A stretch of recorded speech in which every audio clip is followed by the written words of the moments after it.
पाठी and God bless you. चलो आप स्टार्ट करते हैं क्लास। मैम मेरा नाम नहीं लेते, सिंतु कुमार आपका नाम ले लिया। एक एक का नाम देना पॉसिबल नहीं है ना, क्योंकि बहुत सारे स्टूडेंट्स हैं ना इस बैच में।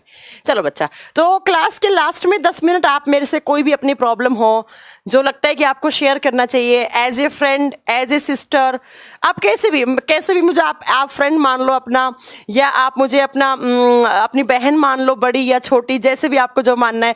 एज ए टीचर आपको जो भी कोई दिक्कतें हैं वो आप मेरे से डिस्कस करना, क्योंकि अभी जो टाइम चल रहा है इस टाइम में मुझे पता है बहुत सारे बच्चे बहुत नेगेटिव हो रखे हैं, तो मैं आप लोगों से कुछ बातें करूंगी डिस्कस, ताकि आपका मन हल्का हो, है ना। चलो आप क्लास स्टार्ट करते हैं। ओके चलो चलो अब आपका आज मैम पीडीएफ डाउनलोड नहीं हो रहा है। अमन पीडीएफ जो डाउनलोड होगा वो आपके मोबाइल फोन के डाउनलोड्स में दिखेगा, है ना बच्चा। और अगर नहीं हो रहा है तो कुछ नए वर्जन वाले मोबाइल फोन आए ना, उसमें नहीं हो रहा है, आप किसी अदर मोबाइल फोन में लॉग इन कर लीजिए, आप उसमें हो जाएगा डाउनलोड, ठीक है। चलो आप क्लास स्टार्ट करते हैं। चलिए हमारा चैप्टर चल रहा था बच्चा साइटोलॉजी, जिसका मतलब होता है to study about cell. Cell के बारे में जब हम डिटेल में पढ़ते हैं तो उसी ब्रांच को हम साइटोलॉजी बोलते हैं। अब हमने क्या क्या पढ़ा पिछली 6 से 7 क्लासों में, सिर्फ हमने ये पढ़ा है, साइटोलॉजी ही पढ़ा है ना। साइटोलॉजी में हमने क्या क्या पढ़ा मैम? सेल के अंदर बहुत सारे छोटे छोटे कंपोनेंट्स होते हैं, जिसको हम क्या बोलते हैं बच्चा? जिसको हम बोलते हैं बच्चा सेल ऑर्गेनेलीज, कोशिकांग, है ना। इसके बाद हमें क्या पढ़ना है नेक्स्ट? उसके बाद हमने पढ़े कि सेल के अंदर न्यूक्लियस होता है, डीएनए होता है, आरएनए होता है ना, लाइसोसोम होते हैं, ये सब पढ़े। आज जो हमारा नेक्स्ट कंपोनेंट है वो है बच्चा एंडोप्लाज्मिक रेटिक्यूलम। तो नेक्स्ट लिखेंगे आज की क्लास का आप जितना भी नंबरिंग है, मुझे नंबरिंग याद नहीं रहता है मैम, एनटीपीसी के लिए दुआ मांग लीजिएगा, बिल्कुल एनटीपीसी के लिए मैं दुआ मांग लूंगी आप लोगों के लिए, कुछ बातें भी डिस्कस करूंगी, लेकिन पहले पढ़ाई करते हैं, ठीक है। चलो नेक्स्ट कंपोनेंट लिखेंगे आप एंडोप्लाज्मिक रेटिक्यूलम। नंबरिंग मुझे याद नहीं रहती है बच्चा, जितने भी नंबर हैं 8 9 10 आप अपने आप कर लेना, है ना। Endoplasmic reticulum. और हिंदी वाले लिखेंगे अंतःप्रदव्य जालिका। अंतःप्रदव्य जालिका, जालिका का मतलब होता है जाल, अंतःप्रदव्य जालिका। ओके चलो, तो नेक्स्ट हमारे सेल का कंपोनेंट है मैम साइटोलॉजी के अंदर, उसको बोलते हैं हम एंडोप्लाज्मिक रेटिक्यूलम। बच्चा ध्यान से सुनना, इसके नाम में इसकी डेफिनेशन लिखी है। देखो एंडो का मतलब होता है अंदर, मतलब सेल के अंदर की साइड, है ना, उसके सेल के अंदर की साइड। नेक्स्ट प्लाज्मिक का मतलब होता है प्लाज्मा मेम्ब्रेन, और प्लाज्मा मेम्ब्रेन का मतलब मैंने बताया है क्या होती हैं? बहुत सारी झिल्ली। और रेटिक्यूलम का मतलब होता है बच्चा नेटवर्क, और नेटवर्क का मतलब होता है जाल, ठीक है। तो आप क्या कहना चाह रहे हैं इसके नाम से? सुनो, एंडो का मतलब अंदर, मतलब इनसाइड द सेल। प्लाज्मिक का मतलब प्लाज्मा, मतलब बहुत सारी मेम्ब्रेन्स, बहुत सारी झिल्लियां। एंड रेटिक्यूलम का मतलब होता है नेटवर्क, जिसको बोलते हैं हम जाल। तो कहने का मतलब है हमारी सेल के अंदर की साइड बहुत सारी एक झिल्लियों का नेटवर्क बना हुआ है, एक जाल बना हुआ है, उसी को आप क्या बोलते हैं? उसी को आप एंडोप्लाज्मिक रेटिक्यूलम। रोहित राजपूत, बिल्कुल दिख रहा है आपका नाम मुझे, ठीक है ठीक है। चलो सुनो ध्यान से, मैंने क्या बोला? एंडोप्लाज्मिक रेटिकुलम का मतलब है कि मैम हमारी सेल के अंदर बहुत सारी झिल्ली है, प्लाज्मा मेम्ब्रेन है, उनका एक नेटवर्क बना हुआ है, एक जाल बना हुआ है, उसी जाल को हम क्या बोलते हैं? एंडोप्लाज्मिक रेटिकुलम बोलते हैं। अब बात करते हैं कि ये होता कहाँ है। देखो बच्चा, ये सेल है ना, और इस सेल के बाहर की बात करेंगे तो हम, तो सेल के चारों तरफ क्या होता है बच्चा? सेल मेम्ब्रेन होता है, पढ़ चुके हैं हम, है ना। तो इसको क्या बताऊंगी मैं? इसको बताऊंगी मैं सेल मेम्ब्रेन, और हिंदी में क्या लिखूंगी मैं? कोशिका झिल्ली, राइट। और सेल के सेंटर में, यहां पर बीचों बीच में क्या होता है सेल के? मैम सेल के बीचों बीच होता है न्यूक्लियस, केंद्रक, और इस केंद्रक के चारों तरफ जो मेम्ब्रेन होती है उसको हम क्या बोलते हैं? उसको हम बोलते हैं न्यूक्लियर मेम्ब्रेन। उसको क्या बोलते हैं बच्चा? हम न्यूक्लियर मेम्ब्रेन। और हिंदी वाले क्या बोलेंगे? केंद्रक झिल्ली। हिंदी मीडियम वाले बोलेंगे केंद्रक झिल्ली। तो बच्चा ध्यान से सुनिए, फोन साइलेंट कर दूं, लोग परेशान करेंगे। देखिए सेल के चारों तरफ मैम एक मेम्ब्रेन लगा हुआ होता है, उसको बोलते हैं सेल मेम्ब्रेन, कोशिका झिल्ली। और केंद्रक के चारों तरफ जो मेम्ब्रेन होती है उसको बोलते हैं हम न्यूक्लियर मेम्ब्रेन। अब ये एंडोप्लाज्मिक रेटिकुलम, या आप इसको शॉर्ट फॉर्म में बार बार इतना बड़ा नाम ना बोलना पड़े हमें, हम बोलेंगे ER। हम क्या बोलेंगे इसे? ER। ठीक है, ये कहाँ होता है? देखो बच्चा, it is present between nuclear membrane and cell membrane. एक सेल के अंदर की साइड यहाँ से लेकर यहाँ तक ऐसे मेम्ब्रेन का एक जाल बना हुआ होता है, ऐसे मेम्ब्रेन का एक जाल बना हुआ होता है। इसी जाल को हम क्या बोलते हैं? इसी को हम एंडोप्लाज्मिक रेटिकुलम बोलते हैं। देखो, मैंने बोला वो प्लाज्मा मेम्ब्रेन्स का जाल जो एक सेल के अंदर बना हुआ है। अब आपसे पूछे कि कहाँ होता है ये होता कहाँ है, तो आप बताओगे it is present between nuclear membrane. देखो, ये केंद्रक की झिल्ली है और ये कौन सी है? Cell membrane. तो आपके सामने ER की डेफिनेशन क्या निकल के आई? आप बताओगे कि it is a network of membranes that is present between nuclear membrane and cell membrane. यह एक बहुत सारी झिल्लियों का जाल है जो कोशिका झिल्ली और केंद्रक झिल्ली के बीच में पाया जाता है। कहाँ पाया जाता है? सेल की मेम्ब्रेन, न्यूक्लियर मेम्ब्रेन के बीच में। ऐसे बहुत सारी मेम्ब्रेन्स हैं, जैसे एक सेल मेम्ब्रेन होती है वैसी बहुत सारी मेम्ब्रेन होती है बच्चा। ऐसे इन्हीं मेम्ब्रेन को जो जाल, जो नेटवर्क बना हुआ है, उसे हम क्या बोलते हैं? उसे हम एंडोप्लाज्मिक रेटिकुलम या अंतःप्रदव्य जालिका बोलते हैं। ओके, इतना पॉइंट क्लियर हो गया। अब बात करते हैं कि इसको सबसे पहले किसने देखा था और इसकी खोज किसने की थी। आप बताओगे सबसे पहले ऑब्जर्व्ड बाय, कि भाई ये मेम्ब्रेन जो है उसके बारे में सबसे पहले ऑब्जर्व कौन से साइंटिस्ट ने किया था। ऑब्जर्व करने का मतलब होता है देखना, उसको समझना। तो कौन से साइंटिस्ट? तो आप बताएंगे गार्नियर नाम के साइंटिस्ट। गार्नियर एक शैम्पू का ब्रांड है ना, गार्नियर आता है ना, जैसे आलिया भट्ट जिसको प्रमोट करती है, जिसका एडवर्टाइजमेंट करती है। तो आप बताओगे कि इसको सबसे पहले ऑब्जर्व करने वाले साइंटिस्ट कौन से थे? गार्नियर। लेकिन इन्होंने इस मेम्ब्रेन का नाम अलग रखा। इस मेम्ब्रेन का इन्होंने क्या नाम रखा? तो इन्होंने जो टर्म दिया था, इसको जो शब्द दिया था वो दिया था इर्गोप्लास्टिम या इर्गो रेटिक्यूलम। इसको बोला था इर्गोप्लाज्म या इर्गो रेटिक्यूलम। तो आप लिखोगे कि जो सबसे पहले देखा गया था वो किसके द्वारा देखा गया? कौन से साइंटिस्ट? गार्नियर। और इन्होंने इसका नाम क्या रखा? तो इसका नाम रखा था इर्गोप्लाज्म। हिंदी में कोई अलग से नाम नहीं है, वो याद रखिएगा। तो सबसे पहले गार्नियर जी ने देखा, उन्होंने बता दिया कि इसका नाम हम इर्गोप्लाज्म रखेंगे। उसके बाद ये जो टर्म है जो आपका कौन सा? ER का मतलब है एंडोप्लाज्मिक रेटिकुलम। ये किसने दिया? तो ये एक पोर्टर नाम के साइंटिस्ट हैं, पोर्टर नाम के वैज्ञानिक हैं जिन्होंने ये टर्म दिया। ठीक है बच्चा, तो आप याद रखेंगे। यस धीरेन्द्र गुजर, आपका बिल्कुल सही आंसर है। ठीक है, मैम ने क्या बताया कि एक सेल के अंदर ऐसे बहुत सारी झिल्लियों का एक जाल बना हुआ है, जिस जाल को सबसे पहले गार्नियर नाम के साइंटिस्ट ने ऑब्जर्व किया। लेकिन गार्नियर नाम के साइंटिस्ट ने इसका नाम रखा था इर्गोप्लाज्म या इर्गो रेटिक्यूलम भी कभी कभी लिखा हुआ मिलता है। लेकिन बाद में एक साइंटिस्ट आए, कौन से? पोर्टर नाम के साइंटिस्ट। उन्होंने कहा नहीं, इसका नाम हम क्या रखेंगे? ER। और ER का मतलब क्या हो गया? Endoplasmic reticulum. Endoplasmic reticulum. अब बच्चों, ये जो एंडोप्लाज्मिक रेटिकुलम होती है ना, ये 2 टाइप की होती है और हमेशा क्वेश्चंस इनके टाइप से ही बनते हैं। हमेशा जो क्वेश्चंस आएंगे वो इसके टाइप से ही बनेंगे। तो आप लिखोगे ER जो होती है वो 2 प्रकार की होती है। Endoplasmic reticulum 2 types. ठीक है, 2 प्रकार की होती है अंतःप्रदव्य जालिका। कौन कौन सी होती है बच्चा? एक साइड आप लिखोगे बच्चा रफ ER। रफ ER का फुल फॉर्म क्या हो गया? Endoplasmic reticulum. ठीक है, और रफ का मतलब होता है बच्चा खुरदरी। हिंदी मीडियम वाले बच्चे लिखेंगे खुरदरी ER या खुरदरी अंतःप्रदव्य जालिका। दूसरी साइड आप लिखेंगे बच्चा smooth endoplasmic reticulum, smooth ER, और हिंदी में बोलेंगे चिकनी अंतःप्रदव्य जालिका। हमेशा क्वेश्चंस यहां से ही बनते हैं आपके। और ये क्वेश्चंस बताऊं, NDA CDS इनके एग्जाम में बहुत ज्यादा बनते हैं। आप बताओगे एंडोप्लाज्मिक रेटिकुलम 2 प्रकार का होता है। नंबर 1 पे मैम ने बताया रफ का मतलब होता है खुरदरी, और नंबर 2 पे स्मूथ, जिसको बोलते हैं हम चिकनी अंतःप्रदव्य जालिका। का, ठीक है। कभी कभी इसको लिखा हुआ होता है RER, एग्जाम में फुल फॉर्म नहीं आता है, कभी कभी बोलेगा RER का फंक्शन क्या होता है, आप सोचोगे RER क्या होता है, दूसरी साइड इसको लिखोगे SER, ठीक है बच्चा, RER एंड SER।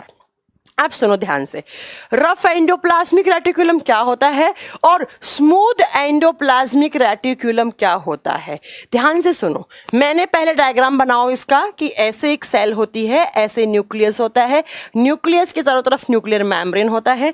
और अब मेरा नेक्स्ट पॉइंट ध्यान से सुनिएगा, यहां से लेकर यहां तक जो मेम्ब्रेन होती है उसी को, मेम्ब्रेन्स का जो जाल बना हुआ है उसी को आप क्या बोलते हैं, ER बोलते हैं। अब मेरा पॉइंट ध्यान से सुनिएगा बच्चा, जो न्यूक्लियर मेम्ब्रेन से जुड़ी हुई है, कहने का मतलब है वो मेम्ब्रेन का जाल जो किसके पास है, जो न्यूक्लियस के पास है। मतलब भाई एक तो ये सेल मेम्ब्रेन वाला पार्ट हो गया, ये न्यूक्लियर मेम्ब्रेन वाला पार्ट हो गया। तो याद रखिएगा जो न्यूक्लियस के आसपास मेम्ब्रेन्स का जाल बना हुआ ना वो ज्यादा होता है, यहाँ पर ज्यादा मेम्ब्रेन्स का जाल होता है न्यूक्लियर के पास, और जो ज्यादा है उसी को आप बोलते हैं रफ ER। तो इसको मैं कौन सा बता दूं, जो न्यूक्लियर मेम्ब्रेन से अटैच्ड है ना उसको अपन दिखाते हैं RER। तो आपसे पूछ ले RER की लोकेशन कहाँ होती है, आप बताओगे, वो मेम्ब्रेन का जाल जो न्यूक्लियस मेम्ब्रेन के साथ जुड़ा हुआ है, केंद्रक की झिल्ली के साथ जुड़ा हुआ है, उसमें मेम्ब्रेन्स ज्यादा होती हैं। तो इसकी लोकेशन क्या होगी बच्चा, नियर बाय न्यूक्लियस, केंद्रक के आसपास आप लिख सकते हो, या केंद्रक झिल्ली के आसपास, एक ही बात है बच्चा, है ना। तो ये रफ हो गया। अब जो न्यूक्लियर मेम्ब्रेन से दूर है और दूसरा जो सेल मेम्ब्रेन के पास है उसको बोलते हैं हम स्मूथ ER। ये जो होती है ना ये वाली, ये जो सेल मेम्ब्रेन के पास होती है उसको बोलते हैं SER। स्मूथ है ये, स्मूथ क्यों है, क्योंकि ज्यादा कॉम्प्लेक्स नहीं है, इसमें कम मेम्ब्रेन्स होती हैं कंपेयर टू RER। तो इसकी लोकेशन क्या होगी बच्चा, near by cell membrane, near by cell membrane, कोशिका झिल्ली के पास। हिंदी मीडियम वाले बच्चे क्या लिखेंगे, इसको केंद्रक झिल्ली के पास, इसको कोशिका झिल्ली के पास। सबसे पहला बेसिक पॉइंट यही बन गया। अब नेक्स्ट पॉइंट क्या आता है, नेक्स्ट पॉइंट आता है कि इनमें से कौन सी एंडोप्लाज्मिक रेटिकुलम है जो ज्यादा स्टेबल है। बच्चा मैंने आपको बताया था कि एक जो सेल होती है उसका ब्रेन एंड मैनेजर हम किसको बोलते हैं, न्यूक्लियस को बोलते हैं। मतलब पूरी की पूरी सेल को कंट्रोल करने वाला कंपोनेंट कौन सा होता है, उसका न्यूक्लियस। जो सेल का ब्रेन होता है ना वो उसका न्यूक्लियस में होता है, ठीक है। तो जो न्यूक्लियर मेम्ब्रेन के पास है, कॉमन सेंस वाली बात है, वो ज्यादा स्टेबल होगी। क्यों, क्योंकि एक तो उसमें बहुत सारी मेम्ब्रेन्स लगी हुई होंगी, है ना, तो वो स्टेबल होगी। दूसरा वो न्यूक्लियस से जुड़ी हुई हो, न्यूक्लियस तो ब्रेन है बच्चा किसी भी सेल का, तो आप याद रखोगे कि इट इज मोर स्टेबल। कौन सी, रफ ER, मोर स्टेबल। और स्टेबल का मतलब होता है स्थाई, तो आप लिखोगे यह ज्यादा स्थाई है। कभी कभी क्वेश्चन आ सकता है ऐसा कि इन दोनों में से ज्यादा स्टेबल कौन सी मेम्ब्रेन है, ठीक है। इधर वाली लिख दोगे लेस स्टेबल, यह कम स्थाई है, यह कम स्थाई है, कम स्थाई है बच्चा, ठीक है। ओके, नीतीश कह रहे हैं मुझे समझ में नहीं आ रहा। ऐसा कुछ पढ़ा ही नहीं जो आपको समझ में नहीं आ रहा बच्चा।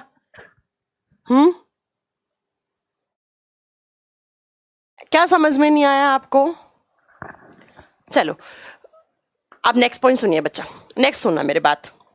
मैंने आपको एक टर्म बताया था, राइबोसोम बताया था, और क्या बताया था, राइबोसोम का काम क्या होता है, प्रोटीन सिंथेसिस करना। तो नेक्स्ट पॉइंट सुनो मेरे ध्यान से, ये जो रफ एंडोप्लाज्मिक रेटिकुलम है ना, ये जो रफ एंडोप्लाज्मिक रेटिकुलम कौन सी होती है, जो न्यूक्लियर मेम्ब्रेन के पास होती है। तो ये जो रफ एंडोप्लाज्मिक रेटिकुलम है इसके ऊपर छोटे छोटे ग्रैन्यूल्स पाए जाते हैं, छोटे छोटे कण पाए जाते हैं, और उन्हीं ग्रैन्यूल को बोलते हैं आप क्या, राइबोसोम। तो याद रखेंगे कि जो रफ एंडोप्लाज्मिक रेटिकुलम है उसके ऊपर छोटे छोटे कण पाए जाते हैं जिनको आप राइबोसोम कहते हैं।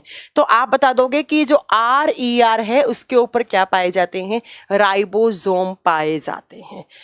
RER, R से राइबोसोम, R से रफ। तो यहां पर नेक्स्ट पॉइंट लिखोगे, ribosomes are present, ribosomes are present, इनमें राइबोसोम पाए जाते हैं। इनके ऊपर छोटे छोटे जो कण होते हैं उनको आप राइबोसोम बोलते हैं। लेकिन इधर राइबोसोम्स क्या होते हैं बच्चा, एब्सेंट होते हैं। इधर राइबोसोम नहीं पाए जाते हैं। जब आप इस SER देखोगे तो वो एकदम ऐसे आपको स्मूथली दिखेगी, इसलिए इसका स्मूथ नाम पड़ा कि इसके ऊपर कोई भी पार्टिकल्स नहीं चिपके हुए हैं, कोई भी ग्रैन्यूल नहीं लगे हुए हैं। इसलिए आप याद रखेंगे कि राइबोसोम्स, एग्जाम में क्वेश्चन आता है बच्चा कि कौन सी मेम्ब्रेन के ऊपर या कौन सी एंडोप्लाज्मिक रेटिकुलम के ऊपर राइबोसोम्स पाए जाते हैं। आर से राइबोसोम, आर से रफ, तो रफ पे पाए जाएंगे और स्मूथ में नहीं पाए जाएंगे। अब आप सब जानते हैं कि मैम ने बताया था अगर राइबोसोम है तो वो क्या काम करेंगे, वो प्रोटीन बनाने में सहायक होगा। वो क्या होगा, प्रोटीन बनाने में सहायक होगा। तो आप नेक्स्ट RER का फंक्शन, RER का कार्य लिख दीजिए बच्चा। क्या कार्य लिखेंगे कि ये क्या काम करता है, it is helpful in protein synthesis, in protein synthesis. यह प्रोटीन के निर्माण में सहायक है, यह प्रोटीन के संश्लेषण में सहायक, ऐसे लिख लो, प्रोटीन संश्लेषण का काम करता है। याद रखना कौन कौन से कंपोनेंट प्रोटीन सिंथेसिस में काम आ रहे हैं, पूछूंगी मैं आपसे बाद में, ठीक है, बाद में पूछूंगी। अब बच्चा इस SER के पास राइबोसोम्स तो होते नहीं, एब्सेंट होते हैं यहाँ तो फिर ये क्या करता है, ये क्या करता है बच्चा, ये जो प्रोटीन है उनका सिंथेसिस नहीं करता है, ये लिपिड्स सिंथेसिस करने में काम आता है, ये वसा के संश्लेषण में काम आता है। किसके संश्लेषण में, हमारे बॉडी में बहुत सारी फैट्स होती हैं, ये फैट फॉस्फोलिपिड्स बनाती हैं आगे चलकर, जिससे हमारी सेल मेम्ब्रेन बनी हुई होती है ना। या फिर बच्चा क्या होता है, ये बहुत सारी फैट जो होती हैं वो हमारे लीवर में जाती हैं, स्टोर होती हैं, फिर ये कोलेस्ट्रॉल की फॉर्म में कन्वर्ट होती हैं। तो आप याद रखेंगे, आगे हम आपको सब पढ़ाएंगे कि ये स्टेरॉइड सिंथेसिस में काम आती हैं। अभी आपको इतना नहीं जानना है, आप इतना याद रखो कि जो रफ एंडोप्लाज्मिक रेटिकुलम है वो प्रोटीन सिंथेसिस का काम करता है, एंड SER किसके सिंथेसिस का, तो लिपिड्स के सिंथेसिस का काम करते हैं। अब बच्चा अगर आप लास्ट NDA के एग्जाम का क्वेश्चन देखोगे तो उस क्वेश्चन में पूछा हुआ है कि वो कौन सी एंडोप्लाज्मिक रेटिकुलम है जो प्रोटीन का सिंथेसिस नहीं कर सकती। देखो क्वेश्चन घुमा के पूछा उसने, तो कौन सी नहीं कर सकती, जिसके पास राइबोसोम नहीं है वो नहीं कर सकती, तो कौन सी होनी चाहिए बच्चा, SER। तो ऐसे क्वेश्चंस एग्जाम में आ जाते हैं, ज़्यादा इससे और कोई क्वेश्चन नहीं आते हैं। तो वो कौन सी मेम्ब्रेन है जो आपकी, या वो कौन सी मेम्ब्रेन का एक जाल है जो आपका प्रोटीन सिंथेसिस नहीं कर सकता, दैट इज SER। बस ये आपका एंडोप्लाज्मिक रेटिकुलम खत्म हो गया। ज़्यादा कोई क्वेश्चन नहीं बनते, इनके फंक्शन से क्वेश्चंस कभी कभी आ जाते हैं। ठीक है बच्चा, चलो अब नेक्स्ट चलते हैं। अब नेक्स्ट कंपोनेंट, जितना भी नंबर है प्लीज नंबरिंग आप कर लेना। नेक्स्ट चलते हैं बच्चा, गोल्गी कॉम्प्लेक्स या गोल्गी बॉडी, एक ही बात है, गोल्गी कॉम्प्लेक्स या आप गोल्गी बॉडी बोलिए, और हिंदी में बोलते हैं हम इनको गोल्गी काय। हिंदी में आप लिखेंगे इनको गोल्जी काय या गोल्जी जटिल भी कहीं कहीं लिखा हुआ होता है, आप बस सिर्फ गोल्जी काय लिखे, ठीक है, गोल्गी काय। नेक्स्ट सुनो, अब बात आती है कि जो गोल्गी बॉडी है इसकी खोज किसने की। बच्चा इसकी खोज जिन साइंटिस्ट ने की थी ना, उनके नाम से ही इनका नाम पड़ा हुआ है। तो आप लिखेंगे it is discovered by Camillo Golgi, Camillo Golgi. तो यहीं से इनके सरनेम पर, इनके ऑनर में इनको हमने क्या दे दिया बच्चा, इनको हमने, इनका नाम पड़ गया यहाँ पर। रोहित आप क्या बोल रहे हैं, एक बच्चा बोल रहा है आप केमिस्ट्री पढ़ाने वाले थे, राकेश बोल रहे हैं, अरे यार बोल तो दिया मैंने कि केमिस्ट्री ये चैप्टर खत्म होने के बाद पढ़ाएंगे। आप लोग क्लास में लेट आते हैं, फिर क्लास का माहौल ख़राब करते हैं। राकेश प्लीज़ क्लास में ढंग से टाइम पर आया करें। चलो नेक्स्ट सुनो, मैंने बोला गोल्गी कॉम्प्लेक्स या गोल्गी बॉडी, इसकी खोज किसने की, कैमेलियो गोल्गी ने। इसीलिए इनके ऑनर में, मतलब इनके नाम के, इनके सम्मान के लिए हमने इनका नाम रख दिया गोल्गी बॉडी। कब हुई थी कोई बच्चा पूछ रहा है, तो बच्चा ईयर नहीं पूछा जाता है, फिर भी आपको लिखना है तो लिख सकते हैं इन 1898 में, इन 1898 में। अब सुनो नेक्स्ट पॉइंट में, नेक्स्ट पॉइंट में मैं आपको बता दूं कि इसकी खोज तो मैंने बता दी किसके, अब इसका एक नाम और होता है बच्चा, एक नाम और क्या होता है, इसका अदर नेम क्या है वो ध्यान से सुनो, ये एग्जाम में पूछ लिया जाता है। इसका अन्य नाम होता है लाइपोकॉन्ड्रिया। इनको बोलते हैं बच्चा लाइपोकॉन्ड्रिया, और हिंदी मीडियम वाले बच्चे लिखेंगे इनको लिपोकॉन्ड्रिया भी बोलते हैं। इनको लिपोकॉन्ड्रिया का नाम भी दिया जाता है। कभी कभी एग्जाम में क्वेश्चन आता है, गोल्गी बॉडी का फंक्शन लिखा हुआ होगा और पूछेगा ये फंक्शन किसका है, और नीचे ऑप्शन में लिखा होगा लाइपोकॉन्ड्रिया। आप सोचोगे लाइपोकॉन्ड्रिया क्या होता है, मतलब, तो आप याद रखेंगे लाइपोकॉन्ड्रिया दूसरा ही नाम होता है किसका, तो आप बता देंगे किसका, वो होता है गोल्गी बॉडी का। अब सुनो नेक्स्ट पॉइंट, ये सिर्फ और सिर्फ यूकैरियोटिक सेल्स में होता है। सिर्फ किसके अंदर होता है, यूकैरियोटिक्स के अंदर। अगर आपसे पूछे क्या प्रोकैरियोटिक में गोल्गी कॉम्प्लेक्स होता है, आप बताओगे नहीं। मैं पहले भी पढ़ा चुकी हूँ कि प्रोकैरियोटिक में माइटोकॉन्ड्रिया, गोल्गी कॉम्प्लेक्स, लाइजोसोम्स ये नहीं होते हैं बच्चा। नेक्स्ट पॉइंट में सुनो, इनका एक नाम और भी होता है, लेकिन वो किस में बोलते हैं, प्लांट सेल के अंदर। ये पादप कोशिकाओं में होते हैं बच्चा, लेकिन प्लांट सेल के अंदर, पादप कोशिका के अंदर इनका नाम ना ही तो लाइपोकॉन्ड्रिया होगा, ना ही गोल्गी बॉडी होगा। इनको प्लांट के अंदर कहा जाता है डिक्टियोसोम्स। प्लांट के अंदर इनको कहा जाता है डिक्टियोसोम्स। ये एग्जाम में कभी कभी क्वेश्चन पूछ लिया जाता है कि प्लांट सेल के अंदर गोल्गी कॉम्प्लेक्स का नाम क्या होता है। आप बताओगे प्लांट सेल के अंदर गोल्गी बॉडी को डिक्टियोसोम्स भी कहते हैं, डिक्टियोसोम्स भी कहते हैं। नेक्स्ट पॉइंट, मैम इनकी लोकेशन कहाँ होती है, ये सेल में कहाँ पाए जाते हैं, तो इनका स्थान लिखिएगा, इनका लोकेशन लिखो। ये पाए जाते हैं बच्चा नियर बाय न्यूक्लियस, केंद्रक के पास, केंद्रक के आसपास पाए जाते हैं। अब ये कैसी सी स्ट्रक्चर होती हैं, तो रुको हम आपको बताते हैं कि ये कैसी सी स्ट्रक्चर होती हैं। ये कुछ बच्चा ऐसी स्ट्रक्चर होती हैं, देखो ऐसे बीच में से ऐसे पाइप सा बना हुआ होगा, ऐसी स्ट्रक्चर होती हैं गोल्गी बॉडीज, ऐसी। और एंड वाला सिरा ऐसे थैली जैसा बना हुआ होता है, जहाँ से वैक्यूल्स, जहाँ से आपके लाइजोसोम्स टूट के गिर जाते हैं, ऐसी स्ट्रक्चर होती है। हाँ, इनको ट्रैफिक पुलिस बोलते हैं। आगे बताएंगे बच्चा आपको कि इनको ट्रैफिक पुलिस क्यों बोला जाता है। अभी रुकिएगा, अभी थोड़ा सा आप बस सुनिए ध्यान से। ये कहाँ होते हैं, ये हमारी सेल में न्यूक्लियस के पास। देखो बच्चा, इसको मान लो आप न्यूक्लियस, यहाँ पे न्यूक्लियस मान लो, और इस पूरे बोर्ड को आप सेल मान लो। तो ये पूरा बोर्ड क्या हो गया बच्चा, सेल हो गया, ठीक है। और दूसरा ये न्यूक्लियस, न्यूक्लियस के पास ये क्या पाए जाते हैं बच्चा, हमारे गोल्गी बॉडीज। तो इनको, इनका नाम लिख लेना, ये होते हैं गोल्गी कॉम्प्लेक्स। और आपको अगर प्रीवियस क्लास मेरी याद होगी तो मैंने आपको बताया था बच्चा कि इन्हीं गोल्गी बॉडीज के टूटने से यहाँ पर क्या बनते हैं, लाइजोसोम्स बनते हैं बच्चा, याद है। और याद रखिएगा, यहीं से एक चीज और भी बनती है जो वैक्यूल्स होते हैं। आगे बताएंगे वैक्यूल्स होते क्या हैं, हिंदी में बोलेंगे रसधानी। ये दोनों ही चीज कहां से बनती हैं, जब गोल्गी बॉडीज टूटते हैं तब बनती हैं, ठीक है। मैंने बोला इसके दो पार्ट होते हैं, इसको सिस बोलते हैं, इसको ट्रांस बोलते हैं। आपको इतना नहीं पढ़ना है, आप तो बस इतना याद रखना कि सेल में केंद्रक के पास कुछ ऐसी सी स्ट्रक्चर बनी हुई होती हैं, इन्हीं स्ट्रक्चर को हम गोल्गी बॉडीज बोलते हैं। और ये प्लांट के अंदर इनको डिक्टियोसोम बोलेंगे। इनका एक दूसरा नाम क्या होता है, लाइपोकॉन्ड्रिया होता है। और इनके टूटने से ही इनका ये वाला पार्ट, जब किनारों का पार्ट इनका टूट के नीचे गिर जाता है एक सेल के अंदर, तो वहां पर लाइजोसोम्स और वैक्यूल्स जिनको आप रसधानी बोलते हैं, इनका निर्माण होता है। अब हम बात करेंगे कि इसका फंक्शन क्या होता है। ये गोल्गी बॉडीज हैं, इनका कार्य क्या है, क्या काम करती हैं ये। इसके लिए आपको थोड़ा सा यहाँ आना पड़ेगा बच्चा, पहले की क्लास आपको याद करवानी पड़ेगी मुझे। इसके फंक्शन के लिए आपको मैंने याद करवाया था कि आरएनए जो होता है वो कितने टाइप का होता है, 3। नंबर 1 पे mRNA, नंबर 2 पे rRNA, नंबर 3 पे tRNA। बताया था, क्लियर है आपको, बताया था।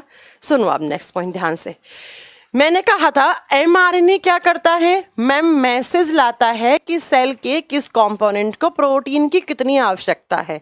बताया था कि भाई एक ऐसे पूरी आपकी सेल है, मान लो इस सेल में प्रोटीन की किसी दिन कमी होगी, क्योंकि मैम प्रोटीन से एंजाइम बनते हैं, कुछ प्रोटीन्स होते हैं जो हमारे बालों का, नाखूनों का निर्माण करते हैं, कुछ होते हैं जो हमारे लीवर के लिए हेल्पफुल होते हैं। तो हमें बहुत सारे प्रोटीन बनाने होते हैं, और ये प्रोटीन कौन कौन बनाता है तो हम पढ़ते जा रहे हैं। एंडोप्लाज्मिक रेटिकुलम में RER बनाता है, राइबोसोम बनाता है, rRNA बनाता है।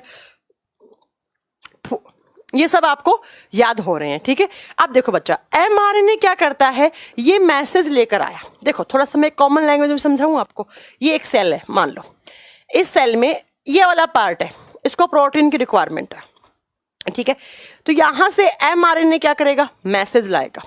किसके पास लाएगा, यहां पर मान लो rRNA इसके पास मैसेज लाया, बोला rRNA इस पार्ट को प्रोटीन की आवश्यकता है, तुम जल्दी से प्रोटीन बना दो। अब rRNA कुछ प्रोसेस होती हैं जो बायोटेक्नोलॉजी वाला पार्ट होता है, उसमें पढ़ी जाती हैं, ट्रांसक्रिप्शन, ट्रांसलेशन। अगर आप कहोगे तो एंड में एक क्लास लेके वो समझा दूंगी, अभी आपको नहीं पढ़ना है। तो rRNA क्या करता है, उन प्रोसेस के थ्रू प्रोटीन बनाता है। rRNA ने ऐसे प्रोटीन बनाया, कुछ प्रोटीन यहाँ आके गिर गया, कुछ यहाँ बिखर गया, कुछ यहाँ बिखर गया। तो एक सेल है, इस सेल के अंदर अलग अलग पार्ट में बच्चा क्या है, आपका प्रोटीन बिखरा पड़ा है। अब बेचारा tRNA है, उसको ट्रांसफर करना है प्रोटीन, लेकिन इस tRNA को समझ में ही नहीं आ रहा कि मैं कैसे करूं यार ट्रांसफर। कुछ प्रोटीन यहाँ पड़ा है, कुछ यहाँ पड़ा है, कुछ यहाँ पड़ा है, मैं कैसे इसको उठाऊं एक जगह। तो गोल्गी कॉम्प्लेक्स आते हैं, और गोल्गी कॉम्प्लेक्स बोलते हैं कि कोई बात नहीं tRNA, हम तेरी हेल्प कर देते हैं। यहाँ से यहाँ से ये जो सारा प्रोटीन था उसको एक जगह लाएंगे और ऐसे उसको बंडल की फॉर्म में बांध देंगे। उसको क्या करेंगे, उसकी पैकेजिंग कर देंगे प्रोटीन की। जैसे आपने देखा होगा एक कॉरियर बॉय होता है, आप ऑनलाइन सामान परचेज करते हैं, कॉरियर बॉय के पास क्या होते हैं, बहुत सारे क्या होते हैं बच्चा, अलग अलग लोगों के, मान लो 20 घरों के कॉरियर आए, तो वो क्या करता है, एक जगह से लाके उठाता है उन सारों को और अलग अलग घर में डिस्ट्रीब्यूट कर रहा है। ऐसे ही आपका गोल्गी कॉम्प्लेक्स है, ये क्या करेगा बच्चा, यहाँ ऐसे बहुत सारी जगह क्या पड़ा हुआ है, प्रोटीन पड़ा हुआ है। तो गोल्गी कॉम्प्लेक्स आएंगे, वो इस सारे प्रोटीन को एक जगह लाएंगे और इसकी पैकेजिंग कर देंगे, उसको बांध देंगे, एक जगह बांध देंगे, और बांध कर वो किसको दे देंगे, वो दे देंगे बच्चा tRNA को। और tRNA क्या करेगा, जहां से भी मैसेज आया था वहां पर उस प्रोटीन को ट्रांसफर करके आ जाएगा। तो ये गोल्गी कॉम्प्लेक्स का कार्य होता है। क्या काम करता है तो आप बताओगे, यह tRNA को सहायता प्रदान करता है। कैसी सहायता प्रदान, तो आप बताओगे बच्चा कि ये कोशिका के अलग अलग भागों में प्रोटीन पड़ा होता है, उस प्रोटीन को बंडल की फॉर्म में, कभी कभी इसको बोलते हैं बच्चा बंडल ऑफ सेल। बंडल समझते हैं, जैसे एक लकड़ियों का बंडल होता है, एक लकड़ी यहाँ, एक लकड़ी यहाँ, एक लकड़ी यहाँ, एक लकड़ी यहाँ, उन सारियों को आप बांध देते हैं बंडल की फॉर्म में। या इसको पैकर्स बोलते हैं। पैकर्स का मतलब होता है बच्चा पैकिंग करने वाला। या इसका एक नाम और भी होता है बच्चा ट्रैफिक पुलिस। इसको सेल का ट्रैफिक पुलिस कहा जाता है। अब ट्रैफिक पुलिस का काम क्या होता है, आप में से बहुत सारे बच्चे बोलेंगे मैम चालान काटना होता है ना, लेकिन चालान काटना नहीं होता है। कभी कभी कहीं ट्रैफिक लगता है तो बहुत सारा जाम लगा हुआ है, लोग यहाँ से वहाँ, यहाँ वहाँ गाड़ियाँ चला रहे हैं, उनको समझ में नहीं आ रहा है कहाँ से क्या, तो ट्रैफिक पुलिस आती है, वो जाम क्या करती है, क्लियर करवाती है। ऐसे देखो हमारी सेल में जाम लगा था, कुछ प्रोटीन यहाँ, कुछ यहाँ, कुछ यहाँ, कुछ यहाँ, तो आपके गोल्गी कॉम्प्लेक्स आए, उन्होंने कहा कि मैं आपका ट्रैफिक क्लियर करवा देता हूँ, इन सारी चीज़ों को एक जगह ले आता हूँ ताकि सेल में जो मूवमेंट है, सेल के जो प्रोसेस हैं, जो सर्कुलेशन है, वो ढंग से चलता रहे। ठीक है, तो इसको ट्रैफिक पुलिस ऑफ सेल भी कहा जाता है। देखो बच्चा कितने सारे नाम हो गए, lipochondria, Golgi body, Golgi complex, packers, bundle, dictyosome, traffic police, ये सारे नाम किसके हैं आप बता दोगे। ये सारे नाम किसके हैं बच्चा, सारे नाम किसके हैं आपके, गोल्गी कॉम्प्लेक्स के हैं। ठीक है, प्रोटीन बांधने में सहायक है। और इसने किस प्रकार के आरएनए की सहायता की है, तो मैम इसने कौन से आरएनए की सहायता की है, tRNA। अगर ये नहीं होता तो बेचारा tRNA घबरा जाता, ये सोचता कि ये मतलब मैं प्रोटीन कहाँ से ले आऊं, है ना। इसको मदर ऑफ सेल भी कहा जाता है, कोशिका की माँ कहा जाता है। जैसे हम कहीं जाते हैं तो हमारी मम्मी हमारी पैकिंग करती है सामान, जैसे मैं घर से आती हूँ, जयपुर से दिल्ली आती हूँ, तो मेरी मम्मी मेरा सामान बैग के अंदर डालती है, पैकिंग करके देती है ताकि मैं आराम से चली जाऊँ। ऐसे ही सेल की मदर किसको बोलेंगे? गोल्गी बॉडी को, क्योंकि उसने क्या किया है? सेल की पैकिंग कर दी, वो सेल की नहीं, प्रोटीन की पैकिंग कर दी। ठीक है बच्चा, तो ये सारे नाम हैं, वो सारे नाम आप याद रख लीजिएगा, कभी कभी एग्जाम में पूछ लिए जाते हैं। तो it helps in packaging of protein, इसको पैकर्स बोल सकते हो, इसको सेल का बंडल बोल सकते हो। ये सारे एग्जाम में क्वेश्चंस ऐसे कैसे आते हैं, आप इनको याद रख लीजिएगा। ठीक है बच्चा, चलो अब नेक्स्ट कंपोनेंट की तरफ चलते हैं। नेक्स्ट कंपोनेंट है आज की क्लास का आपका राइबोसोम। नेक्स्ट लिखेंगे आप राइबोसोम, हिंदी में सेम नाम है राइबोसोम।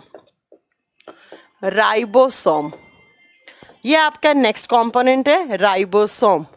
कब से क्लास चल रही है बच्चा, कब से क्लास चल रही है? आप इतना लेट कैसे आए हैं?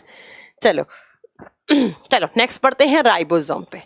सबसे पहला बच्चा देखो, राइबो का मतलब होता है यहाँ पर राइबोसोम। राइबो का मतलब हाँ, प्रोटीन की पैकिंग करते हैं बच्चा, प्रोटीन की पैकिंग करते हैं, बिल्कुल ठीक है। चलो देखो बच्चा, यहाँ पर राइबो का मतलब होता है आरएनए प्लस प्रोटीन। ध्यान से सुनना, राइबोसोम के अंदर बहुत सारी चीजें छुपी हुई हैं अंदर ही। RNA plus protein. सोम का मतलब होता है बच्चा ग्रेन्यूल, और ग्रेन्यूल का मतलब होता है कण। कण, वो छोटे छोटे कण जो हमारी सेल के अंदर होते हैं, और वो किसकी वजह से, वो क्या करते हैं, वो किसके बने हुए होते हैं? आरएनए के, और साथ में प्रोटीन के बने हुए होते हैं। तो आप क्या याद रखेंगे? राइबोसोम का मतलब होता है, राइबोसोम का मतलब होता है बच्चा आरएनए प्लस प्रोटीन, और सोम का मतलब होता है ग्रेन्यूल, जिसको बोलते हैं हम कण। तो हमारी सेल के अंदर छोटे छोटे कण होते हैं जो आरएनए और प्रोटीन के बने हुए होते हैं, उन्हीं को हम क्या बोलते हैं? उन्हीं को हम बोलते हैं राइबोसोम। सबसे पहला इसकी खोज किसने की? तो बच्चा पैलिड नाम के साइंटिस्ट ने इसकी खोज की। कौन से साइंटिस्ट ने? पैलिड। लेकिन पैलिड ने इनका नाम पहले क्या रखा? इन्होंने लिखा पैलिड ग्रेन्यूल। ग्रेन्यूल का मतलब है कण, मैंने बोला ना ये कण होते हैं, तो इसका नाम पैलिड ग्रेन्यूल पड़ा। लेकिन बाद में इसका नाम क्या पड़ गया आप बता दोगे? इसी को हम राइबोसोम बोलने लग गए।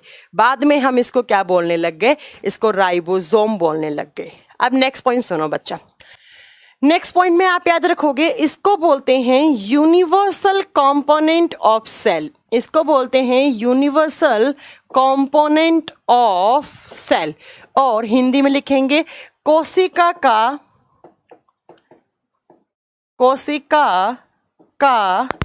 सार्वत्रिक कोशिकांग। इस लाइन का मीनिंग बता सकते हैं आप? क्या है, क्या इस लाइन का मीनिंग बता सकते हैं? एग्जाम में ऐसा कैसा क्वेश्चन आता है, which component is known as universal component of cell. ठीक है, एग्जाम में क्वेश्चन आता है कि कौन से कणों को सार्वत्रिक कोशिकांग कहा जाता है। देखो बच्चों, अगर आपको याद हो तो मैंने बताया था सेल दो टाइप की होती है, एक प्रोकैरियोटिक, एक यूकैरियोटिक। मैंने कहा था कि प्रोकैरियोटिक और यूकैरियोटिक दोनों में ही क्या होता है? राइबोसोम पाया जाता है। दोनों में ही क्या होता है बच्चा? राइबोसोम पाया जाता है। ठीक है, तो ऐसी कोई सेल नहीं है, ऐसी कोई भी लिविंग ऑर्गेनिज्म की कोई सेल नहीं है जिसके अंदर राइबोसोम नहीं पाया जाता। तो यूनिवर्सल का मतलब होता है सार्वत्रिक, कंपोनेंट का मतलब है कोशिकांग। वो कोशिकांग, वो ऑर्गेनली जो हर प्रकार की कोशिकाओं में पाया जाता है, उसको बोलते हैं आप राइबोसोम। तो याद रखिएगा, राइबोसोम वो कंपोनेंट है जो सारे के सारे प्रकार की कोशिकाओं में, चाहे कोई बैक्टीरिया हो, चाहे वो प्लांट हो, चाहे वो कवक की कोशिका हो, चाहे वो पादप की कोशिका हो, चाहे वो जंतु की कोशिका हो, सब में राइबोसोम पाया जाएगा। हाँ, वो बात अलग है, किसी में 70S होता है, किसी में मैम राइबो का मतलब शुगर होता है। दिव्या आप कितनी कंफ्यूज हो रही है बच्चा। राइबोसोम में देखो मैंने बताया था आरएनए, आरएनए की जब फुल फॉर्म करेंगे तो वहां पर क्या होगा, राइबोज। बच्चा राइबोज का मतलब शुगर बताया था मैंने, ठीक है, और यहां पर राइबो है और राइबो का मतलब आरएनए प्लस प्रोटीन है, ठीक है दिव्या। ओके चलो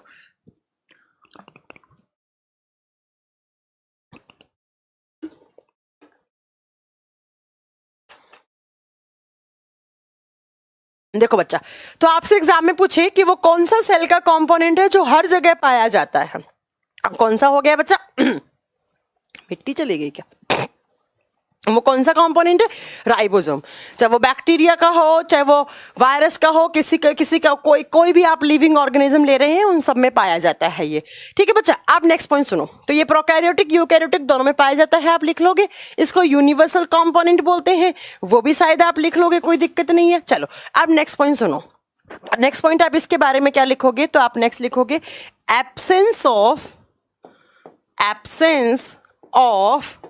cell membrane, absence of cell membrane. इस पर कोई भी झिल्ली नहीं पाई जाती, कोई भी झिल्ली नहीं पाई जाती। मैंने आपको पढ़ाया था कि जो राइबोसोम्स होते हैं उनके ऊपर कोई भी मेम्ब्रेन नहीं पाई जाती, ये बात आप याद रखेंगे। पढ़ा चुकी हूं पहले से ही कि राइबोसोम के ऊपर कोई भी मेम्ब्रेन नहीं पाई जाती। इसको मेम्ब्रेन लेस सेल कंपोनेंट बोलते हैं, इसको मेम्ब्रेन लेस सेल कंपोनेंट कहा जाता है। ये दोनों पॉइंट बच्चा एग्जाम में आते हैं कि which organelle is known as universal component of cell, और नेक्स्ट क्वेश्चन आएगा कि मेम्ब्रेन लेस जो आपका कंपोनेंट होता है वो कौन सा होता है, तो भी आप क्या बताएंगे बच्चा, वो कौन सा होता है, वो राइबोसोम होता है, ठीक है बच्चा। देखो नेक्स्ट पॉइंट आपको क्या याद रखना है, it is smallest cell organelle, it is smallest cell organelle. कहने का मतलब है यह सबसे छोटा कोशिकांग है, सबसे छोटा कोशिकांग है। बहुत अच्छा क्वेश्चन बच्चा। अगेन, क्या आपको मेरी पुरानी क्लासेस याद हैं जिसमें मैंने आपको क्या बताया था कि सबसे बड़ा पूछे तो न्यूक्लियस, सेकंड नंबर पे सबसे बड़ा पूछे माइटोकॉन्ड्रिया, अब आपसे पूछे सबसे छोटा कौन सा होता है तो आप क्या बताएंगे, स्मॉलेस्ट सेल ऑर्गेनली, सबसे छोटा कोशिकांग कौन सा होता है, राइबोसोम होता है। कौन सा होता है, राइबोसोम होता है। मैं आपका 1 मिनट का टाइम लूंगी। यहाँ पर एक सिंतु कुमार नाम का बच्चा है जो पढ़ाई करने नहीं आया है। कभी तो वो बोलता है मैम आपकी उम्र क्या है, आपकी एज क्या है, कभी वो बोलता है मैम आपकी वॉच अच्छी लग रही है। सिंतु, मैं आपसे रिक्वेस्ट करूंगी बच्चा, अगर आपने पैसे दिए हैं, अगर आपने पेमेंट किया है तो आपको पढ़ाई करनी चाहिए। मेरी उम्र आपको आपके काम नहीं आएगी। एग्जाम में ये नहीं पूछा जाएगा काजल मैम की उम्र कितनी है, या काजल मैम की घड़ी कैसी लग रही थी, या मैम कैसी लग रही थी। ये सब क्वेश्चन एग्जाम में नहीं आएंगे बच्चा। और अगर आपने ऐसे ही मज़े लेने के लिए बैच परचेज किया है तो मैं आपसे रिक्वेस्ट करूंगी प्लीज आप ये क्लासेस देखना बंद कर दीजिए, ठीक है सिंतु। ओके चलो आप चलते हैं नेक्स्ट अपन। इसके बाद नेक्स्ट सुनो बच्चा, नेक्स्ट आप एक बात याद रखोगे, एग्जाम में एक क्वेश्चन आता है बच्चा, एक जीवाणु होता है, एक बैक्टीरिया होता है, जिस बैक्टीरिया का नाम होता है एस्चेरिया कोलाई। इस बैक्टीरिया को बोलते हैं आप एस्चेरिया कोलाई, या कभी कभी इसको बोलते हैं ई कोलाई। ई कोलाई ये क्या होता है, एक प्रकार का बैक्टीरिया है, एक प्रकार का जीवाणु है। और मैंने कहा है कि बैक्टीरिया में भी क्या होते हैं बच्चा, राइबोसोम होते हैं, ठीक है, राइबोसोम होते हैं। तो एग्जाम में क्वेश्चन पूछा जाएगा आपसे कि इस एस्चेरिया कोलाई बैक्टीरिया में कितने राइबोसोम होते हैं। हाँ, ई कोलाई इसी का दूसरा नाम होता है। जो बच्चा बोल रहा है कि ई कोलाई इसी को बोलते हैं, यस बच्चा। अब सुनो बच्चा, इसके अंदर कितने होते हैं आप बताओगे, इसके अंदर 10,000 होते हैं, 10,000 राइबोसोम्स होते हैं। एग्जाम में सीधा का सीधा क्वेश्चंस आ जाता है ऐसा का ऐसा। अब बच्चा एक क्वेश्चन आता है कि जो मैमल्स होते हैं, मैमल्स का मतलब जानते हैं स्तनधारी या स्तनपाई। तो स्तनधारी का मतलब जैसे हम लोग भी क्या हैं, मैमल्स, है ना। तो आपसे एग्जाम में पूछा जाएगा कि जो मैमल्स हैं उसकी एक सेल में कितने राइबोसोम होते हैं। तो आप बताओगे मैमल्स की एक सेल के अंदर 10 मिलियन राइबोसोम्स होते हैं। एक सेल के अंदर 10 मिलियन होते हैं। सोचो राइबोसोम, मैंने कहा ना बहुत छोटे छोटे ग्रैन्यूल्स होते हैं, कण होते हैं, इतने छोटे होते हैं। आप सोचो सेल इतनी छोटी, क्या क्या हो रहा है आपके शरीर के अंदर। कुछ सारे लोग तो ऐसे सोच रहे होंगे मैम क्या पढ़ा रही हैं, कुछ समझ में नहीं आ रहा। वो सबसे छोटी यूनिट पढ़ा रही है मैम जिससे आपका निर्माण हुआ है। सेल इतनी छोटी, उसके अंदर इतने सारा झमेला, उसके अंदर भी मिलियंस में होते हैं। यस बच्चा, यही तो बात है ना। तो आप याद रखेंगे कि 10 मिलियन पर सेल, एक सेल के अंदर 10 मिलियन राइबोसोम होते हैं। अब एक बच्चा पूछ रहा है मैम इसका फंक्शन क्या होता है। बच्चा इसका फंक्शन मैम को बताने की कहाँ जरूरत पड़ी, कितनी बार बताऊं। राइबोसोम का मीनिंग क्या होता है, राइबोसोम के मीनिंग में ही जो नाम है उसी में इसका फंक्शन छुपा हुआ है। इसका काम क्या होता है बच्चा, प्रोटीन सिंथेसिस करना। इसका काम क्या होता है, प्रोटीन का निर्माण करना। अब मैं देखती हूं कि आपको मेरी क्लास कितनी समझ में आई है यहाँ तक। साइज अभी बता देंगे, आप मेरे क्वेश्चन का आंसर दो। मुझे ये बताओ मैम ने वो कौन कौन से कंपोनेंट अभी तक पढ़ाए हैं जो प्रोटीन संश्लेषण करने में सहायक होते हैं। जल्दी बताओ, मैं आपके आंसर का वेट कर रही हूँ। एक बच्चा मुझसे इसका साइज पूछ रहा है, मैं उसको साइज बता दूंगी। आप मुझे बताओ कि वो सेल के कौन कौन से कंपोनेंट है जो कंपोनेंट प्रोटीन सिंथेसिस का काम करता है। इतने में मैं इसका साइज लिख देती हूँ, तो आप लिख लो बच्चा। किसने पूछा है मेरे से साइज, भाग्यधर नायक ने पूछा है। ओके भाग्यधर, लिखिएगा 170 to 230 एंगस्ट्रॉम, ये साइज होता है इसका। ठीक है बच्चा, चलो जल्दी बताओ वो कौन कौन से कंपोनेंट हैं। सारे एक साथ लिखो, अलग अलग नहीं लिखो रमीज, प्लीज एक जगह लिखो सब, जो प्रोटीन सिंथेसिस का काम करते हैं। एक बच्चा पूछ रहा है, एक बच्चा बोल रहा है गोल्गी बॉडी, मैंने तो नहीं पढ़ाया बच्चा। रमा शंकर, टाइमिंग 11 बजे स्टार्ट हुई है बच्चा क्लास। माइटोकॉन्ड्रिया कहाँ से हो गया, माइटोकॉन्ड्रिया मैंने नहीं पढ़ाया भैया। क्या तुम लोग मेरी नाक कटवाओगे क्या। मोनू कुमार सिंह, मैं आपके कमेंट का रिप्लाई कर रही हूँ। यार आप लोग तो मेरी नाक कटवाओगे, माइटोकॉन्ड्रिया प्रोटीन सिंथेसिस का काम नहीं करता है। देखो कौन कौन से करते हैं, आरएनए करता है, पढ़ाया था। नेक्स्ट आरईआर करता है, पढ़ाया था, समझ में आया। नेक्स्ट बच्चा इसके बाद आप याद रखोगे आरआरएनए करता है, क्योंकि rRNA is the main RNA for protein synthesis. उसके बाद राइबोसोम करता है, ये तो पढ़ा ही ना। इतने सारे तो आप नाम बता ही सकते थे मुझसे। ठीक है, तो ये एग्जाम में कभी कभी क्वेश्चन पूछ ले जाते हैं, याद रखा करो। ठीक है बच्चा, चलो चलो, तो इसका साइज लिख लिया आपने। ओके मैम, अब बात करते हैं हम इस आरएनए के टाइप की। भाई एक पॉइंट तो लिख लिया आपने, सबसे छोटा होगा, प्रोटीन सिंथेसिस का काम करेगा। उसके बाद आप क्या बताओगे बच्चा, यूनिवर्सल कंपोनेंट होता है, सब में होता है। हमारी एक सेल में 10 मिलियन राइबोसोम्स पाए जाते हैं। ठीक है, चलो अब देखते हैं आरएनए दो प्रकार का होता है, 2 टाइप्स ऑफ आरएनए। एक साइड लिखेंगे 70S राइबोसोम, एक साइड लिखेंगे 80S राइबोसोम। जो राइबोसोम होता है बच्चा वो दो प्रकार का होता है, एक बोलते हैं 70S। देखो S का मतलब क्या होता है, S का मतलब यहाँ पर होता है स्वेडबर्ग, स्वेडबर्ग। ठीक है, अब स्वेडबर्ग एक साइंटिस्ट का नाम नहीं है। ये जो राइबोसोम्स होते हैं ये पार्टिकल्स होते हैं, ये कण होते हैं। इन कणों को साइज को इंपॉर्टेंट नहीं, वजह साइज से क्वेश्चंस नहीं आते, ईयर साइज से दिव्या क्वेश्चन नहीं आते हैं। नितेश कहाँ से शुरू करूँ नोट्स बनाने, आपको पहली क्लास से स्टार्ट करवाओ। ठीक है, देखो बच्चा ध्यान से सुनो, स्वेडबर्ग क्या है यहाँ पे। स्वेडबर्ग होता है जब आप इन पार्टिकल्स को, एक मशीन होती है जिसको सेंट्रीफ्यूगेशन मशीन बोलते हैं, कभी किसी ने सुना है सेंट्रीफ्यूगेशन, है ना। तो सेंट्रीफ्यूगेज करने की जो यूनिट होती है उसको बोला जाता है यहाँ पे स्वेडबर्ग। देखो इसको दो नाम से जानते हैं, इसको सैडबरी भी बोलते हैं और इसको स्वेडबर्ग भी बोलते हैं। ठीक है, आप याद रखिएगा, इसको स्वेडबर्ग भी बोलते हैं और इसको सैडबरी भी बोलते हैं, दोनों एक ही बात है। कभी कभी बुक्स में अलग अलग लिखा होता है, अगर आप बिल्कुल सही पूछोगे तो इसको स्वेडबर्ग बोलेंगे, लेकिन स्वेडबर्ग एंड सैडबरी दोनों नाम इसको बोला जाता है। तो इन पार्टिकल्स को किस स्पीड के साथ, कितने आरपीएम के साथ, आप सबको ये समझ में नहीं आया क्योंकि आप लोगों ने कभी पढ़ा नहीं सेंट्रीफ्यूगेशन, आरपीएम, ये सब क्या होता है। ठीक है, तो कितना जल्दी ये पार्टिकल्स सेंट्रीफ्यूगेज हो सकते हैं उस यूनिट को बोला जाता है यहाँ पे स्वेडबर्ग या सैडबरी, जो बुक्स में लिखा हुआ होता है अलग अलग बुक में, ठीक है। ये बात आप याद रखेंगे। अब 70S 80S दो प्रकार का राइबोसोम हो गया। अब इनके भी आगे सब टाइप्स होते हैं बच्चा, इसके भी दो सब टाइप्स होंगे और उसके भी दो सब टाइप्स होंगे। देखो इसको अपन डिवाइड करते हैं 50S एंड 30S आगे सब यूनिट में। कौन कौन से? 50 एंड 30। अब आप सोचोगे कि मैम 50 और 30 को प्लस करेंगे तो 80 आएगा, तो बच्चा आपको प्लस नहीं करना है, ये मैथ्स नहीं है, बायोलॉजी है, ठीक है। अब यहां पर आप बताओगे एक होती है 40S एंड एक होता है 60S। इसके दो सब टाइप हो गए 50S 30S, इसके हो गए 40 एंड 60।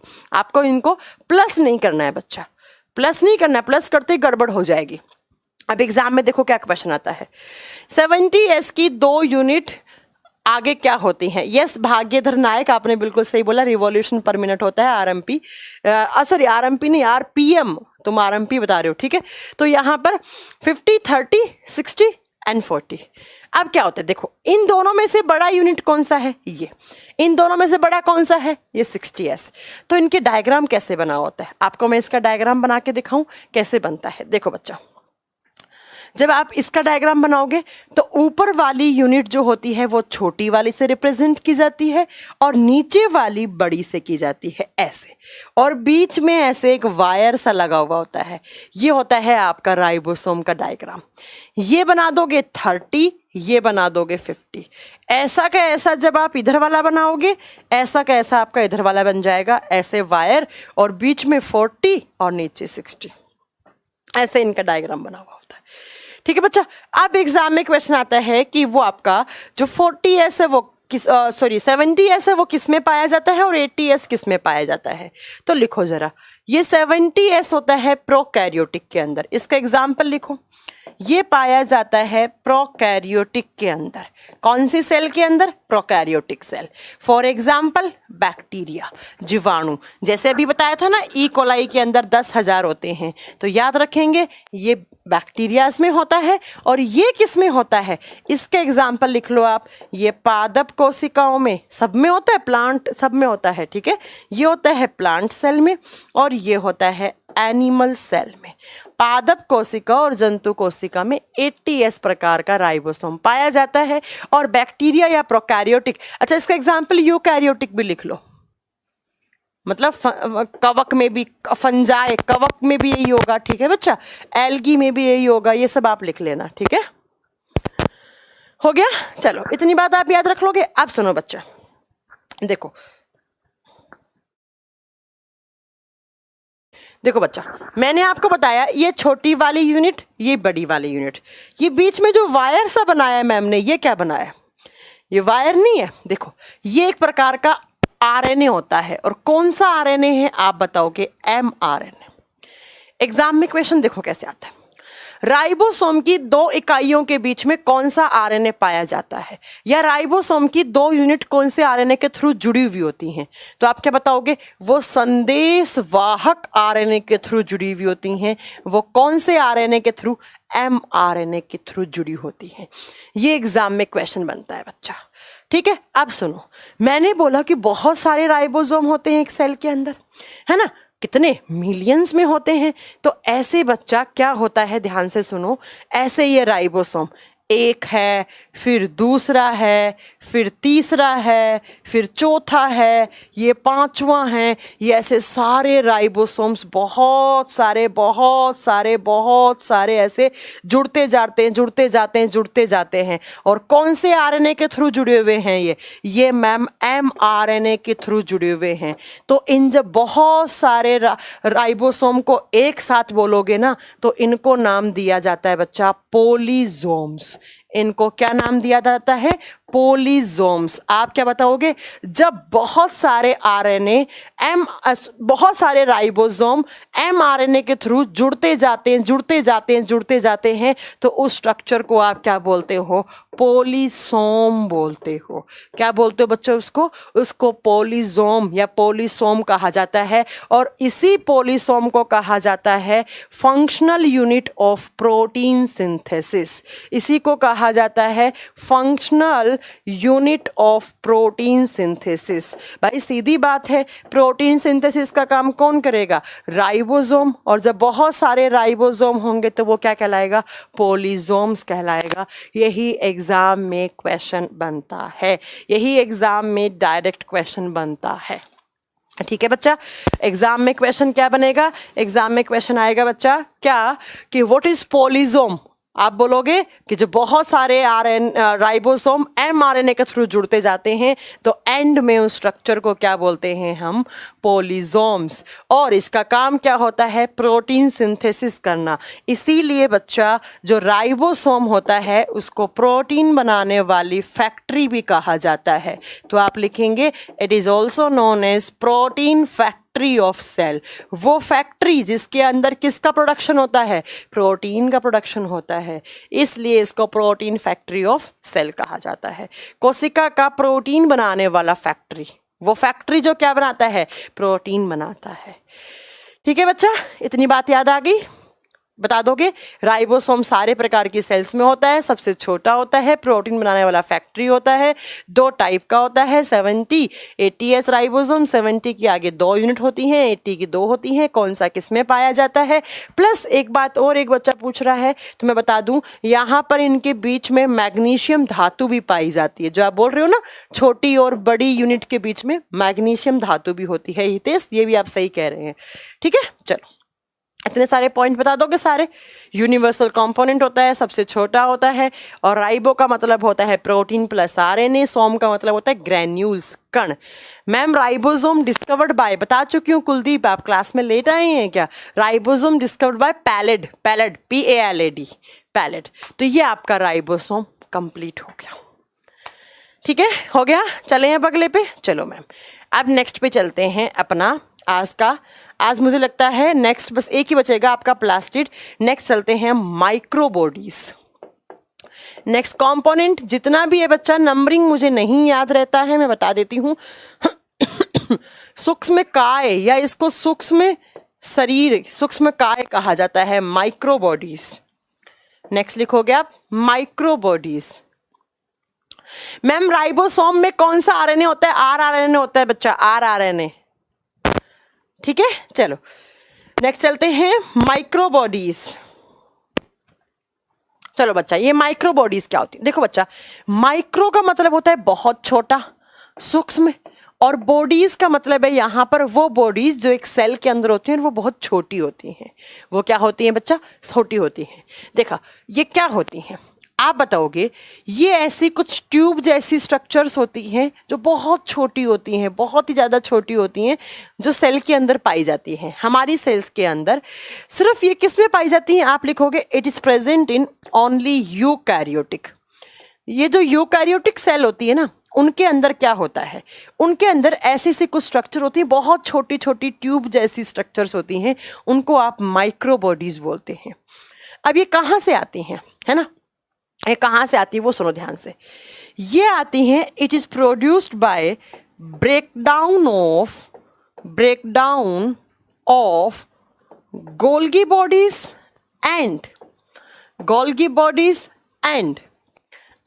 ER।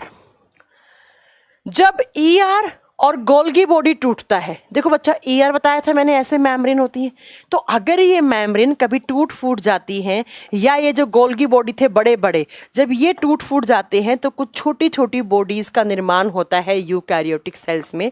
ठीक है, उसको क्या बोलते हैं हम? उनको हम माइक्रोबॉडीज बोलते हैं।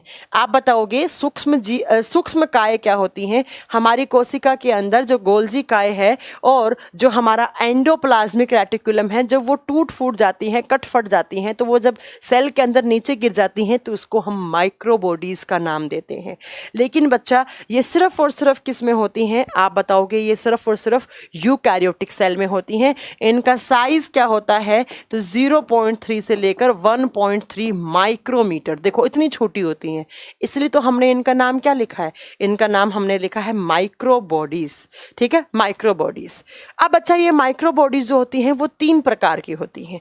यहां से कभी कभी क्वेश्चन बन जाता है, प्लांट में भी होंगी और ये किस में होंगी बच्चा, एनिमल में, लेकिन प्रोकैरियोटिक में नहीं होती हैं। ये 3 प्रकार की होती हैं। कभी कभी बस यहाँ से क्वेश्चन बन जाता है, बाकी कोई भी यहाँ पर क्वेश्चन नहीं आता है। 1 नंबर पे आती हैं आपकी, अगर आप यहाँ से लिख रहे हो तो स्फेरोजोम सबसे पहले लिखो। 1 नंबर पे आती हैं बच्चों स्फेरोजोम्स, नंबर 1 पे लिखो स्फेरोजोम्स।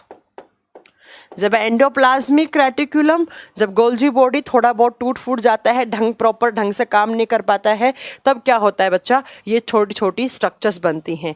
2 नंबर पे होता है ग्लाइक्सोजोम्स, 2 नंबर पे आता है ग्लाइक्सोजोम्स, और 3 नंबर पे आता है पेरोक्सिजोम्स।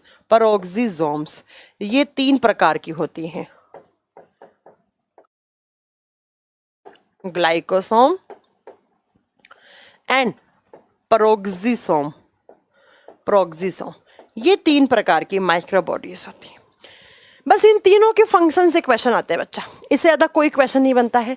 यह पूछेगा ये तीनों किसके टाइप हैं, तो आप क्या बताओगे, ये माइक्रोबॉडीज के टाइप है बच्चा। ठीक है, हाँ जी, लाइव क्लास चल रही है बिल्कुल।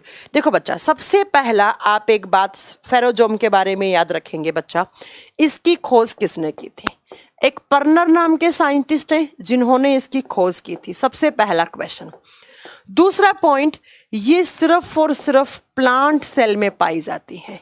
It is present in only plant cell. बस यही एग्जाम में क्वेश्चन बनता है कि वो कौन सी माइक्रोबॉडीज हैं जो सिर्फ और सिर्फ प्लांट सेल में होती हैं। आप क्या बताएंगे, वो स्फेरोजोम्स होती हैं। वो कौन सी होती हैं, स्फेरोजोम। अब इनका काम क्या होता है, इनके पास होते हैं बच्चा कुछ एंजाइम, और जिन एंजाइम का नाम लिखा है मैम ने हाइड्रोलाइटिक एंजाइम, और हिंदी में बोलते हैं अपघटीय एंजाइम। इससे पहले आपने हाइड्रोलाइटिक एंजाइम कहाँ पढ़े थे, जल्दी बताओ, कौन से कंपोनेंट के पास मैम ने हाइड्रोलाइटिक एंजाइम पढ़ाए थे, जल्दी से आंसर दो। क्या मैंने आपको पढ़ाया था कि लाइसोसोम के पास क्या होते हैं, हाइड्रोलाइटिक एंजाइम, और उन एंजाइम का काम क्या होता है, मैंने बताया था इंट्रासेल्यूलर डाइजेशन, सेल के अंदर पाचन करवाना, है ना। पर मैंने कहा था लाइसोसोम रेयर होते हैं प्लांट सेल के अंदर, इसीलिए जब लाइसोसोम्स प्लांट सेल के अंदर नहीं होते हैं तो वहां पर क्या होते हैं, स्फेरोजोम। तो ये काम क्या करता है, आप लिख लो, ये हमारी सेल के अंदर डाइजेशन का काम करता है, इंट्रासेल्यूलर डाइजेशन, कोशिका के अंदर पाचन करवाने का काम करता है कौन, स्फेरोजोम।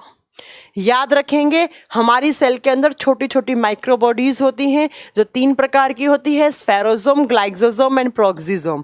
ये जो स्फेरोजोम होती हैं ये सिर्फ और सिर्फ प्लांट सेल के अंदर होती हैं, और प्लांट सेल के अंदर इनके पास कुछ एंजाइम्स होते हैं जिनको हाइड्रोलाइटिक एंजाइम बोलते हैं, और ये हाइड्रोलाइटिक एंजाइम इंट्रासेल्यूलर डाइजेशन, वो डाइजेशन, वो पाचन जो एक सेल के अंदर हो रहा है, लेकिन जहां पर लाइसोसोम नहीं होते हैं वहां पर ये होते हैं, इसलिए इनको प्लांट सेल का लाइसोसोम कहा जाता है।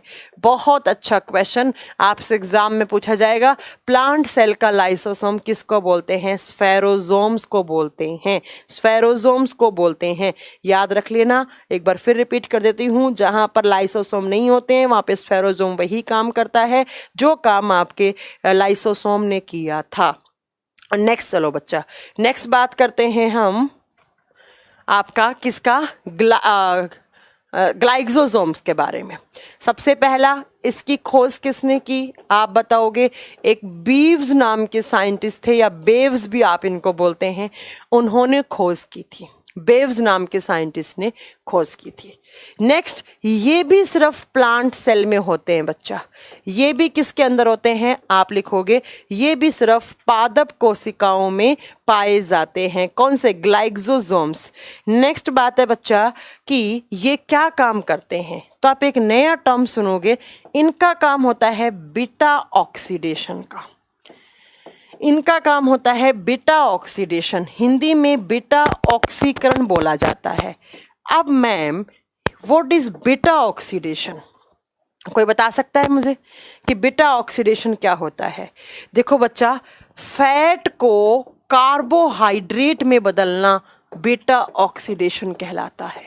जब किसी प्लांट के अंदर ग्लूकोज वगैरह की कमी हो जाती है, कार्बोहाइड्रेट वगैरह की कमी हो जाती है, तो वो प्लांट अपने फैट को कार्बोहाइड्रेट में कन्वर्ट करने लग जाता है और उसी को हम क्या बोलते हैं, बीटा ऑक्सीडेशन। तो जब किसी प्लांट के अंदर ग्लूकोज की कमी हो गई तो वो अपनी वसा को शर्करा में बदलने लग जाता है। वसा को किस में? शर्करा में। और जब वसा को शर्करा में बदलना ही क्या कहा जाता है, आप बता दोगे, उसी को आप बोलते हैं बीटा ऑक्सीडेशन। ठीक है,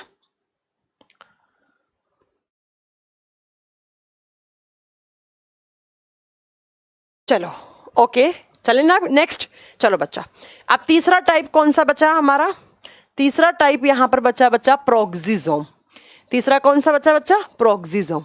अब इस प्रोक्सिसोम के बारे में जब मैं लिखवाऊंगी तो आप क्या लिखेंगे? इसकी खोज एक तो रोडिन नाम के साइंटिस्ट ने की थी, ये पर्नर ने, ये बेव्स ने और ये रोडिन नाम के साइंटिस्ट ने खोजा। लेकिन दूसरा point, it is present in both plant as well as animal. यह है पादप और जंतु दोनों कोशिकाओं में पाया जाता है। ये क्या काम करता है वो सुनो, इसका फंक्शन क्या होगा तो आप बताएंगे। इसका कार्य होता है, इसका कार्य ये काम करता है बच्चा, जितने भी हमारी सेल के अंदर अमाइनो एसिड होते हैं, जो अमीनो अम्ल होते हैं, उनको यूरिक एसिड वगैरह में बदलने का काम करता है। यूरिक अम्ल हानिकारक होता है हमारे शरीर के अंदर। तो कहने का मतलब, जब हमारे सेल के अंदर बहुत सारे अमीनो एसिड बन जाते हैं, वो अमीनो एसिड जो प्रोटीन का निर्माण करते हैं, तो जब ज़्यादा अमीनो एसिड होते हैं उनको यूरिक एसिड वगैरह में तोड़ने का काम करने लग जाता है, या अमीनो एसिड को सिंपलर फॉर्म में कन्वर्ट कर देता है। अमीनो अम्ल को सिंपल फॉर्म में कन्वर्ट करने का काम करने लग जाते हैं। और ये दोनों में होते हैं, प्लांट और एनिमल।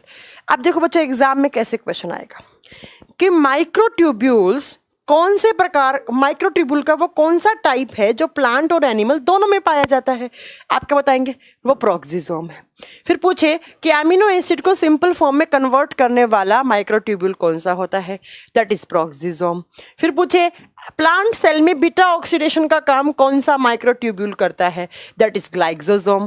प्लांट सेल में इंट्रासेलुलर डाइजेशन या प्लांट सेल का लाइसोसोम किसको कहा जाता है? स्फेरोसोम को कहा जाता है। ये कुछ और स्ट्रक्चर्स होती हैं। कभी कभी बुक्स में ना बच्चा देखो, प्रोक्सिसोम अलग से लिखा हुआ होगा, ग्लाइसोसोम अलग से नंबरिंग की हुई होगी, स्फेरोसोम की अलग से नंबरिंग की होगी। अलग नंबर करने की जरूरत नहीं है, ये माइक्रोट्यूब्यूल्स में या माइक्रोबॉडीज में आ जाते हैं। ठीक है, चलो, तो ये आपका बच्चा तीनों टाइप का हो गया। आप सिर्फ और सिर्फ आपकी दो चीजें बची हैं कंपोनेंट्स में, नंबर 1 पे वैक्यूल्स और नंबर 2 पे प्लास्टिड, और फिर सेल डिवीजन। कल हमारा ये चैप्टर फिनिश हो जाएगा। बस आज की क्लास के लिए बहुत हो गया, मैंने थोड़ा स्पीड में भी पढ़ाया है आज,